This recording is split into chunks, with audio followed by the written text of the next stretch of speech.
চলে আসলাম মজার একটি রেসিপি আপনাদের সাথে শেয়ার করার জন্য। সেটা হচ্ছে কিভাবে পারফেক্টভাবে বাবুর্চি স্টাইলে ফিন্নি রান্না করবেন সেটাই আপনাদের সাথে শেয়ার করব। দেখেন ফিন্নিটা দেখতে কত সুন্দর হয়েছে মাশাল্লাহ। যেহেতু ঈদ চলেই আসছে, আমরা কিন্তু সিমাই পায়েস এটা ছাড়া আমাদের ঈদ হবেই না। তো এর জন্য কীভাবে পারফেক্টভাবে ফিন্নিটা রান্না করবেন সেটা আপনাদের সাথে শেয়ার করব। দেখেন কত সুন্দর হয়েছে মাশাল্লাহ। তো চলুন কথা না বলি, এত সুন্দর ফিন্নিটা কিভাবে কি দিয়ে তৈরি করে ফেললাম সেটা একটু দেখে নেই। ফিন্নিটা তৈরি করার জন্য আমি এখানে সব কিছু রেডি করে নিয়েছি। এখানে নিয়ে নিয়েছি পেস্তা বাদাম, কাজু বাদাম, কাঠবাদাম। সুন্দর করে বাদামগুলো ধুয়ে কুচি করে নিয়েছি। আর এখানে নিয়ে নিয়েছি দারচিনি এলাচ। আর এখানে নিয়ে নিয়েছি 1/3 কাপ গুঁড়া দুধ।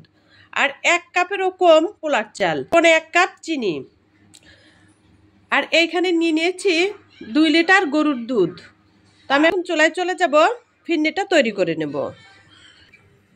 এই যে দুধটা চুলায় বসিয়ে দিলাম, দুধটা এদিকে হতে থাক, আমি চালটা ধুয়ে রেডি করে নেই। এটা সুন্দর ফুটে উঠেছে, আমি এখন চালটা দিয়ে দেব।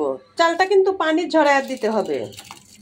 চালটা দিয়ে সাথে সাথে এভাবে নাড়তে হবে, না হলে কিন্তু তলানিতে লেগে যায়। তলানিতে যদি দুধটা লেগে যায় কিংবা চাল লেগে যায় তাহলে কিন্তু ফিন্নির টেস্টটাই নষ্ট হয়ে যাবে। আমি ফিন্নিটা পোলার চাল দিয়ে করতেছি, আপনারা চাইলে বাসমতি চাল দিয়েও করতে পারেন কিংবা একটা আতপ চাল আছে সেটা দিয়েও করতে পারেন। ফিন্নিটা যদি পোলার চাল দিয়ে করেন তাহলে কিন্তু সুন্দর একটা ঘ্রাণ বেরোয়। চেষ্টা করবেন পোলার চাল দিয়ে এই ফিন্নিটা করার জন্য। আমি এখন সুন্দর মতো চালটা একদম ফুটিয়ে নেব। এই যে সুন্দর একদম ঘন হয়ে আসছে, চালটা একদম ফুটে গিয়েছে। আমি এই যে একটা হ্যান্ড ব্রুশ নিয়ে এখন সুন্দর করে এইভাবে একটু নেড়ে নেব, মতো ভাঙা ভাঙা হয়ে যায়। আপনারা কিন্তু এই কাজটা ডাল ঘুটনি দিয়েও করতে পারেন। দেখেন মাশাআল্লাহ সুন্দর ঘন হয়ে গিয়েছে। আমি এখন চিনিটা দিয়ে দেব,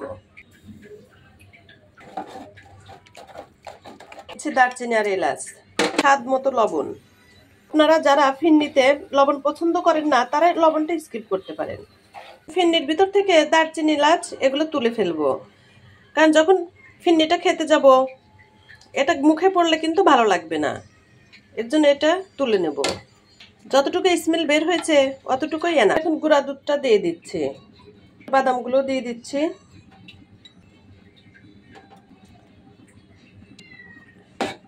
এখন সুন্দর করে মিশিয়ে নেব।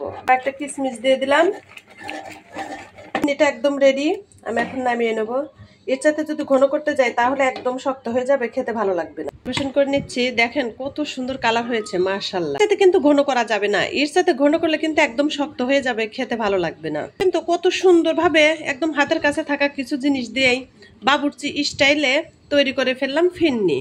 বাবুর্চিরা যেভাবে তৈরি করে ঠিক সেভাবেই। দেখেন কত সুন্দর হয়েছে মাশাআল্লাহ।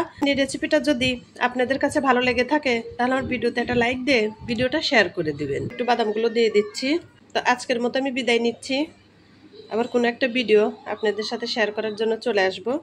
আপনারা সবাই অনেক ভালো থাকেন, আল্লাহ আমাদেরকেও ভালো রাখুক। আল্লাহ হাফেজ, আসসালামু আলাইকুম।